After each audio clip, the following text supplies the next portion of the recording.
What up, y'all? This is Odelia, Nurse Coach Odie, coming back at you from the Healing from the Leaf podcast with my friend here, Vickie. I'm just going to have her introduce herself and tell me a little bit about what she does and, share whatever kind of comes up because I kind of like to do this go with the flow type thing. So go ahead, Vickie. Tell people who you are, what you do. Yeah.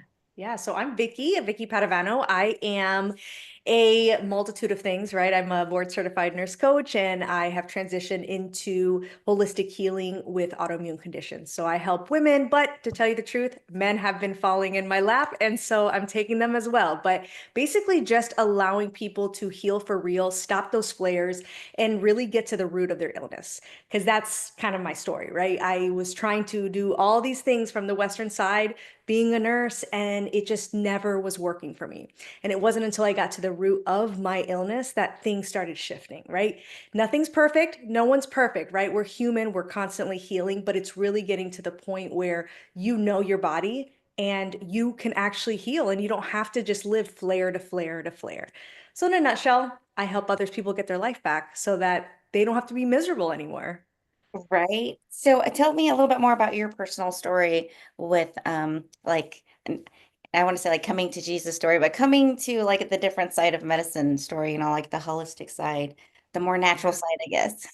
Yeah, I've always had an interest in it. Like I've always had it, right? I'm like, but what happens is when you start going to nursing school, you start getting fed the westernized stuff. You start, like, I'm not saying you shouldn't believe it, but I'm like, oh, this is it, right? I follow the protocols. This is what this condition is. This is why it develops. And I Mhm. just kind of got into it, right? I was doing good. I was an ER nurse, loved it, loved the adrenaline. And then all of a sudden, I think I got to a point where I got burnt out and then I got sick. I was trying to get pregnant and I went to a fertility doctor and they at 29 said you're probably never going to be able to have children. And that's when everything shifted for me because I'm like, I'm 29, I've never had any medical conditions, and now you're telling me I'm never going to be able to carry a child. So that's when I started looking outside of the westernized because I felt like that wasn't helping me. Like I thought I was doing the right thing and it didn't. So when all of a sudden I'm faced with something that I've always desired, and also I was feeling like crap. Like I just felt absolutely terrible. And so I finally was like, okay, I'm going to look into something different. And that's kind of where my shift started. But it took years to fully transition because I was still in the medical field. So it Mhm. was almost like this fight. I don't know. I think people who go into this side, they understand, like, you still feel like, no, no, no, medicines are supposed to be it. It's like when it comes to like death or things like that, you're like, oh, yeah, yeah, medicine's the way to go. And it's hard to shift and realize, well, no, there is an alternative. So it took me years to finally get to the point where I am now, where I can believe that the medicine's inside of us, as cliche as that sounds, No, but it's the yeah, truth. It's the truth. We were created to heal, but the problem is our bodies aren't, we don't have the conditions to heal, right? Our nervous systems are all dysregulated. We are go, go, go in this society. So our bodies don't feel safe to heal. And also, we've given away our power, right? yeah. We take medications, we go to doctors, so we've kind of lost that wisdom that kind of comes in. So it's taken me years, but I finally got to that point and really, really transitioning into listening to my body and healing myself that way. Yeah, no, that's amazing. I love that. I can't imagine going through like wanting something so Mm, much. Like I just imagine like thinking, hey, I want to grow like this little human being inside of me, and then that kind of just like ripped away from you, and there's like, sorry, well, there's nothing we can do, and even then in that moment when they say there's nothing we can do, I mean, I don't even think they're like, hey, maybe you should talk to somebody, like rarely no, does that happen, even with no. like a crazy diagnosis, right? Like when I was Yeah. diagnosed with lupus, they weren't like, hey, should we should probably connect you with somebody to talk about this. This is a wild Yeah. diagnosis. And that doesn't even Mhm. happen. Like we don't do that. You know, I No. I kind of remember being a case manager, and then, sometimes doctors will be like, hey, can you call this patient and tell them X, Y, Z? I'm like, nah. Like Yeah. that's your job. I'm good. Yeah. I want because then I'll be there on the phone all day, but like, here, let me try to like help you and like save your life. The nurse thing, right? We were talking Yeah. Of earlier. course. Yeah, no, we don't do that, and I think that that's also the problem. I think they only think about the body in a sense, right? Like, oh, the body's presenting this way, has this symptom or this lab, let's just treat that, right? They don't we don't consider that there's a mind with the body and that there's a spirit with the body.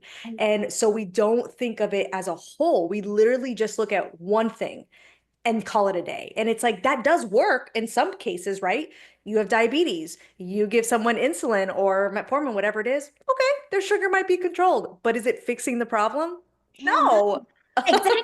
This is what blows my mind, like, Mhm. and this reminds me of something I used to say that was fucked up on the inpatient unit. We used to make like cookies on certain days, and they'd be like, "Oh, can your diabetics be have like cookies?" I'm like, "Well, if they want them, I got insulin." But ultimately, I'm not going to tell them like you can't have that. Like Yeah. that's not the kind of nurse I was. Yeah. Like No, I get that. what's going to happen if you eat this. Hmm.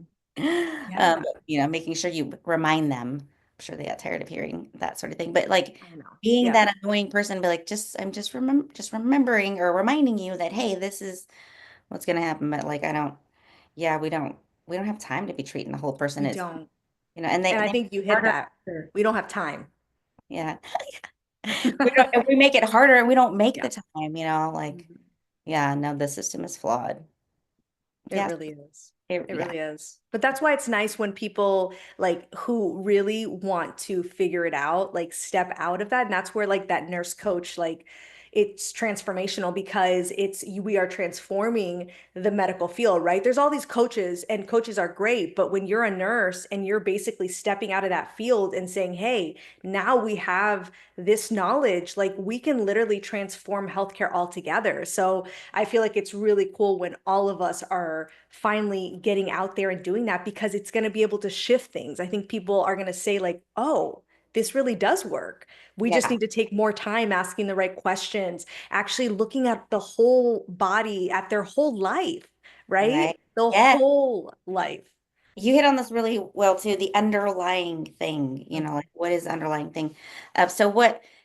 Can you speak more on that? And what was like, what did you find was your underlying condition for um, Yeah. the underlying thing? Yeah, yeah. So that's a big one because it was like layers, right? It was like layers I kept finding out. Really, so I was raised by a narcissistic mother. It's a very weird relationship because I love her to death, but there was as I've like years and years have gone by, I've been able to deal with a lot of the traumas that I had to go through. She was also sick, right? So when I was 8 years old, she got diabetes and she just got sicker and sicker and sicker. So I was taking care of her since I was a kid. Mm. So I think, middle of the night, she'd start screaming. And I think like, oh, her sugar's low. So I'd run. And I think that started my nervous system dysregulation, right? Not being able Yeah, to, because I couldn't relax. And being raised with a narcissist, I really had no voice. So I couldn't really speak up, right? Like I would, but it would be shut down, or the world didn't revolve around me. And I know that sounds weird, but as a kid, you know how it's supposed to, like in a sense, like the parent is the parent and the kid is the kid. Well, it was reversed, right? So I was more the parent, and so in that sense, growing up that way, it I didn't have a voice, which would make sense why I developed Hashimoto's, which is my thyroid, right? Which is this blocked chakra here. I had this energy pathway that was just blocked because I never got to speak my voice. So that was a big thing. And then never expressing my emotions, right? Because my mom was sick. I was scared to lose her. And I didn't want to say that I was hurting or that I was scared, right? Because she was scared. the words out loud too, like because Yes. like because Mhm. if you don't say it out loud, it almost doesn't exist a little Correct. bit. And that was my case. It never existed. Like I may have had feelings inside, but it never was verbalized, not even to myself. And I always wanted to make sure everyone else was okay, right? Mm. My mom was okay, my family was okay. So I just kind of held it all in. And I smiled even though I was dying inside, right? I just kept pushing through even though I wasn't okay. And years and years and years of doing that, it became imprinted in me, right? Because for me as a kid, you have two basic needs: need to be loved, cared for, right? And accepted. And then the other need is authenticity. And that's what happened. I had to give up my authenticity, my voice, because I knew it was the only way I'd be loved. So I learned that very young. And because of Oh, that, it became imprinted. And years and years and years of doing this, guess what? My body becomes inflamed, dysregulated, and I develop an autoimmune condition.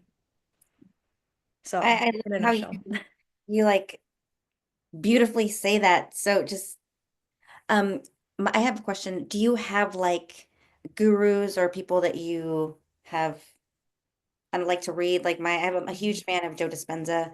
Um, who are some of the people that Yeah. had kind of guided you on your healing journey or like, I think when I started my self-development journey, because I feel like it was different between, I don't know, not that self-development and spiritual was different, but they kind of like met in Hmm. the They middle. do.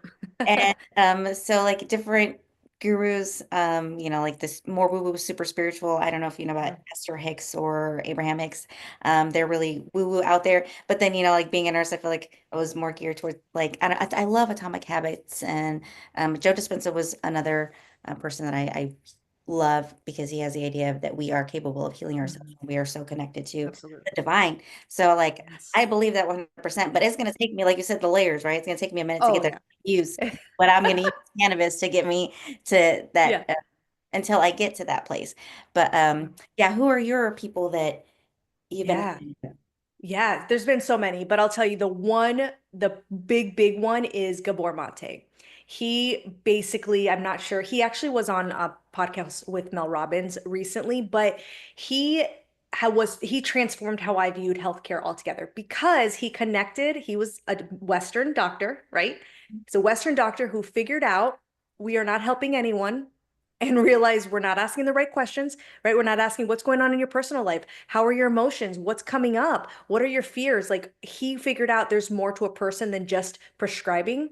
And he's connected everything, right? So he is the one who really helped me realize the connection between the mind, body, and soul. And that if you cannot be your authentic self, if you cannot voice who you are, if you do not express emotions like anger, that's a big one that I struggled expressing, anger, that you develop cancer, autoimmune conditions, chronic illness. And so he really was like my foundation. Yeah. He has this book, it's called When the Body Says No. And basically it's like when you're unable to say no, right? Like if you are that person that says yes all the time, that was me. I got it. Yep, I got you. Don't worry, I got it. If you don't say no, guess what? Your body's going to say no for you. Girl, that's good. That's a good one right there because I feel like Yeah. as nurses, we're constantly like Yes. not saying no, Yes. we're doing, and Yes. we're like, and then a lot of us suffer from crazy ass disease. Plus, we don't even take care. We hold our urine for Of course. hours. Of Like course. we totally Yeah. neglect ourselves. Hmm. We are abusive to We ourselves. are. We are. I Hmm. mean, when I got diagnosed, I hadn't gone to the doctor in 10 years. Why? Because I was a nurse. Like, I don't need it. I'm fine. Right? It's almost like you think about it, the people who become nurses, they've got a history. You look back at their childhood and who they are, they've got a history because the only way you're going to now, mind you, of course, there's a percentage that doesn't Right, fit, right, but right, right. majority of them The are. And majority then of if us you're a have scary. female, Yeah. forget about it because females, we are trained to be a certain way. We are trained to be that yes person, like we'll take care of you, be that motherly to everybody. Like we are don't you're not don't express your anger. Like that's not ladylike, right? Like we are trained to literally be that way. Don't be And wild either. That's not yeah, later. yeah, and 80% of autoimmune conditions are women. Women develop more conditions. And then you throw um, Spanish. You throw, Minorities. yep, Yes, minorities. they're Yeah, higher because percentage. they are Mhm. because of the fact that we're just trained. I mean, I know in my family, like this is just what we did, right? Like we took care of everybody. Like, oh, everyone will serve you first. Like, it's just like we're dying, but it's okay. We're holding it together. And it's just kind of what we're ingrained to do. So I feel like, especially nurses, especially females, and then minority, you throw all three together, you've got literally a recipe for you to get a chronic illness or autoimmune or cancer. Right. And that's the majority of people who do have them. And I feel like Mhm. trauma has a lot to do with that too. I feel like Oh, people, yes. generational trauma. I mean, you Hmm. think about our histories. I mean, we have not like the best histories throughout Hmm. being For sure. here, like in the US. So, I mean, all that is, I think, trapped generationally within It us. is. It's, yeah. No, 100%. I think a lot of people, I know that I've spoken to a lot of people and they're like, well, I didn't really have a lot of trauma as a kid and stuff like that. And then the question next is, well, how was your mom's pregnancy? Like, how was her stress level when she was pregnant? How were her emotions? And then how were the grandmothers, right? When holding Yeah. the mom, like our nervous systems are developed in the womb. So however our moms or grandmothers were, that is what is affecting us. So even if we may not have had trauma, right? We probably did at some point, Right. Everybody, I but feel like maybe everybody it's has some form of everyone trauma. We has. just don't It is. perceive it that way. Exactly. We don't Yeah. perceive it. It goes down. Like, I mean, it goes generational. And it's like, that's why there's layers. Because even once we work through a lot, we may be working through stuff that's not even our trauma. It might Right. be someone else's trauma that we're working through. Absolutely. Yes, that's beautiful that you say that. I love that because, yeah, I mean, I feel like that's why it's important to share stories. Like, you know, Hmm. we talked about that briefly before we started, but like sharing stories so people know. And I think women stories, and like people like yourself, I have nieces who basically took care of their grandmother, kind of growing up, and they they were the caregivers, and now it's like when did you have fun? Like, did you Yeah. enjoy being a child? And I feel like that was kind of taken away from them, and it's Hmm. not fair, but yeah, kind of learning to heal from that, and then Yes. I don't know. I always say it's great to be like a child, and childlike, and being Hmm. authentic for me is being childlike. And it took me a long time to be like, that's just who I am. I'm like a kid. I want to enjoy and have fun and try new things and do and ask a million questions, because that's what I do. But and you don't get to do that. Like that's No, and no. that sucks. Yeah, You no, get to it now. does. Yeah, but you know what? That was part of my healing journey. And you said it so perfectly because, you know, inner child healing, you have to reparent your inner child because in my case and in many other people's cases, we didn't get to be children, right? Or guess what? Maybe at one point you weren't seen as a child. You felt invisible in a sense, right? You might have said something, but no one actually saw you, no one heard you, no one. So it's like you literally have to almost go back to that situation in a very safe place, right? I don't encourage people just go back there, but with some guidance where you can Right. literally give that child what they needed at that moment. Maybe it was just a hug. Maybe all that child needed was a hug to close the loop, right? They're crying, crying, crying. No one ever comes to them. They don't get to close the loop, but all they needed was a hug. So you hug that little girl or that little boy, whoever it is, right? You tell them, hey, you're perfect the way you are. Like you're enough. Like you tell them these things that they needed to hear back then, and that heals the childlike play, right? Being able to do the things that maybe you never got to because you had responsibility that before you were supposed to, right? You doing those things heals you so that you can become whole again. Because that's what healing is, right? It's just becoming whole. Yes. That's literally what healing is. Yeah, healing, and I also think that like spiritual healing, because once you like do this, the spiritual part kicks in there. You accept it, you embrace it, whatever it is that means to you, spirituality, and Yeah. you incorporate it into your healing. It's like exponential healing. It Oh, just starts. You're just like, oh wow, this is it. This is the thing that I was missing. And I think we hit a little bit on that when we were talking about we don't incorporate spirituality or the mental aspect of, yes, we have psychiatrists and therapists out there, but we don't, it's not all together where like, hey, somebody gets a crazy scary diagnosis or a new diagnosis and they're mhm. not talked to about like what this means. And then maybe they're more dismissive of it. Well, I guess they're not making a big deal out of it. Oh, So, absolutely. so I guess I'm not going to make it a big deal either. And that's how a lot of our people fall through the cracks. We're like, well, they Mhm. said something XYZ, but I never followed up because we didn't make it seem like it was a big deal. Like this is going to change your entire life, or you're going to have to be on these medications for the rest of Yeah. life. The things that we used to tell Yeah. people. Yeah, no, absolutely. I mean, I know, right? You go back and you're like, "Oh man," but we didn't know what we know now back then, but it's like I would nurse completely different. And honestly, I don't know if Absolutely. I could ever go back to that world. It's like Girl. first off, I don't think my nervous system could deal with it, but also like I'd probably the doctors would be upset Oh because I'm yeah. like, don't take that medicine. Like, no, like let's do this first. Let's do, let's really get you centered. Let's heal your body in a different way so that you don't, if you have to be on meds, because there are certain cases, right? I'm not against medicines. Right, right, exactly. I'm just against it when there's another solution. That's Right. really where I'm against it. Absolutely. And if you want to use it as like a temporary, like fix it Yes. or kind of like Yes. integrate, then by Hmm. all means, because the long-term use of any pharmaceutical, anyone Yeah. is going to give you some kind of side effect. Don't matter what it Absolutely. is. So, Absolutely. And the more and more things are coming out that the more medicine you put into your body, it blocks your body from its ability to produce those hormones or whatever it might be. So it's like we're basically telling our body, hey, you're not smart enough. So Yeah. we have to give you this medicine. And then your body believes it. It's like, oh, I can't produce that. It's like, no, you can, but we just might have to adjust your lifestyle. We might have to work through trauma. We might have to actually feel those emotions versus suppressing it. Like there's Right. so many Recreate things. those little synapses and stuff. Yes, Dude, I feel like absolutely. a lot of that just I see that in long-term care. It's like people who take the more Mhm. medications, they are deteriorating so fast, like even in their mental capacity. And but we also do dumb shit like give people tramadol and SSRIs when that used to be like, oh my God, don't ever do that because you could kill somebody. Well, ultimately, you are not going to kill them today. Today, yeah, years later. Years later, you Yeah, have, early onset dementia. Well, maybe it's because you gave them tramadol and SSRI. correct. Yes. Nurse talk, sorry, but like yeah, I Yep. can't, and we just, yeah, we're just like, here, like, add something else. Or the other thing that I don't understand, which, I mean, I get it, but it just makes no sense, is putting one blood pressure pill on top of another one, on top of another one, on top of Mhm. another one, because all four previous ones didn't work. And then Yeah, like, like this is gonna work. Yeah.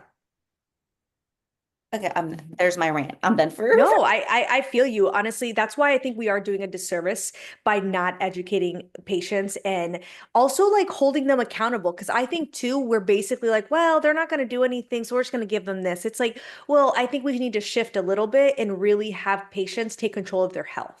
Like, and I realize that's a whole nother ball game to go, but like years yeah, and years, we've given them the power. So we believe that only the doctors know what to exactly. do. So it's It makes like, me no cringe. wonder. Makes me cringe when I hear people say Mhm. things like that. Like my ex and my son were having a conversation, and I was like listening or whatever. This little, like, I'm not gonna get into the personal details of what was going on, but my ex had said something about, I'm not a doctor, or like, I don't know. So like the doctor's the expert. And I'm just like, Yeah. what? But you're right. It's so many people, especially like the older generations too. Like Mhm. they're very stuck on this is just what it is. There's no alternative. It's like, no, there really is an alternative. I mean, I have seen crazy, like a couple other people. So this book right here is life-changing. This has been a life-changing book for me. Yeah, you don't have to hurt anymore. This lady it's very much spirituality like based in that sense. And it's basically like as simple as like, talking to like saying I love you in the mirror heals your spleen. And your spleen actually controls a lot of your immune system, like it communicates. So it's like people, especially when you're sick afterwards, your spleen needs a lot of love and you need a lot of love. So it's about like doing things like that. But she in her book, literally, there was a woman who had a tumor in her uterus, and the doctors were like really like, oh my gosh, you're not gonna have a long time to live, and they were like calling her every day. And this girl decided to go to this because I did the cleanse, so that's kind of backstory. I did this cleanse. She's the one who kind of invented it. So this lady goes to this property in Hawaii, does the cleanse, and the lady's like, give me a week for you to do this cleanse. Stop answering the phone calls from your doctors. That's stressing you out more. And after that, Really? you can go back to and talk to them. After a week, literally what she found out is she had had an abortion at some point in her life. Okay. She never forgave herself for that abortion. And guess where she developed the cancer? In Oh her my God, uterus. that is wild. When this lady walked her through this of processing that and letting it go and healing through that and doing the cleanse, the lady went back, no more tumor. That is so wild, right? And amazing Yes. too. Like that's Yeah. wild and amazing. But I believe that with Mhm. forgiveness, like people who don't It forgive is. would Yes. And that's the thing. We hold on to anger, guilt, sadness. We hold on to all this sometimes because we feel so bad. We hold on, and it's like God never, like it was never intended for us to hold those type of emotions. We can feel, and then it's right, got right. to move through us. Yeah. Yeah, Yeah, yeah. but Emotion. it's like if you hold on to it like this bitterness, people who are upset and angry or whatever, you end up developing something in that area because you never let it go, right? And it's like it's really shifting everything and realizing like we deserve love, we deserve compassion, and other people do too. That's Yeah. not saying you're a pushover, right? That's not saying you're going to take what people give you. Right, right. Yeah, It's more absolutely. just saying, like, yeah, I'm pissed. Like, you crossed a boundary. That wasn't right. But okay, I said I'm done. You move Right. forward, not holding on to that anger. Right. I think another thing that I like to mention when I talk about like emotions or when we assume not assume all the time, but we're like, I've arrived. I am here. Oh, Like I yeah. made it. And then you're like, bam, like another little mini flare, whatever, like with even Yeah. with me, it's like, okay, what else is it that I'm gonna work on? I'm not saying like I do believe one day, I will get to find that piece to where I will be completely, pain-free and healed. For sure, I think that's it's a process, like you said, with the layers. But I get that, like as much as I've healed and as much as like I may not be having certain things happen, um, it it this is my thing. You may be healed, right? But you never reach like you're never gonna be like perfect, right? You're always in a sense like our bodies are so sensitive, we all are. So like if there's a sick, like I got sick recently and it messed up my body, right? And it's like, at least now I know it messed up my body. So now I know what to do, right? I think that's all it is that you get to a point where you know, oh, this is gonna potentially cause something. So now let me get ahead of it, right? Right. Versus before, you're just going and going and then realizing, oh shoot, like here I am again. But I think it's not about you just getting healed. I think that was my wording, what I used to when I first got into this niche was like, oh, I'm healed. And it's like, am I?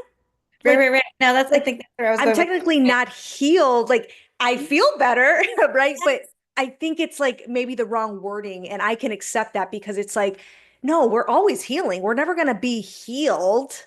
We're absolutely. just constantly healing, and as the layers go, something else comes up and something else comes up. But you can feel better, and I think that's the Yes, difference: is you can yes, feel better. 100%. I think that's where I was going with that. Like we think we have arrived, but yet, something Mhm, happens and it kind of backtracks it. But it's always it's a process. It's not mhm, ever, like I said, ultimately I do feel like I can be healed at that point, but it's an ongoing thing. It's never like we mhm. stop growing. Like when you stop Yeah, growing, basically you become you're stagnant. dead. You're Yeah. dead. Yeah, Yeah. yeah.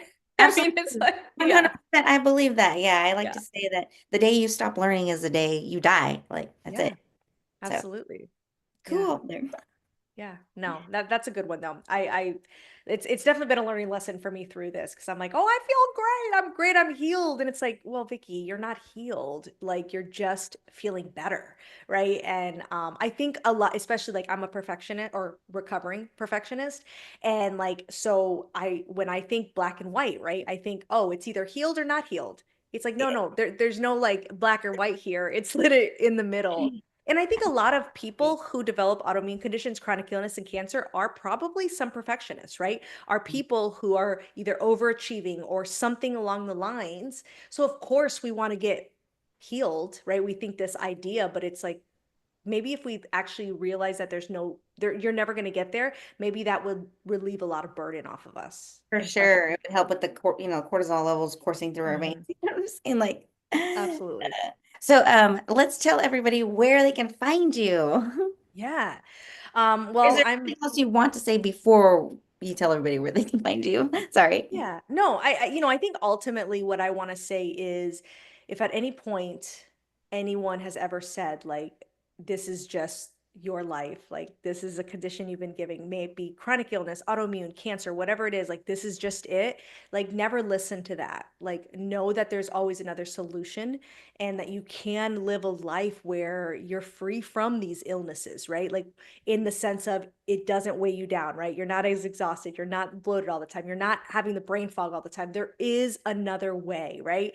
And it's not always medicine. Maybe medicine gets you there first and then these other changes help you, but don't ever don't let them take your power from you, right? Your Hey, yeah. body has so much wisdom in it. And it's not until it becomes safe that it can actually start to heal. And that's where you have to connect that mind, body, soul in order to get to that place. Yes. I mean, we're gonna have to do this again because now I'm thinking of like another question that I wanted to ask you before about like different practices that you do. So tell everybody where they can find you. Yeah, so you can find me. I'm on Instagram, TikTok, Facebook, Vickie Padavano.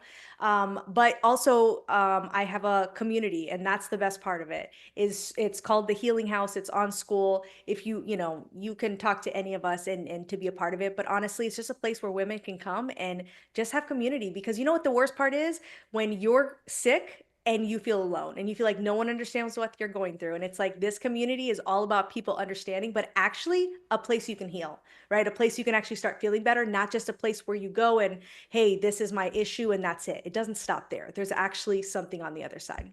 That's great. No, I love that. I love that. Um, so thank you so much for your honoring me with your time.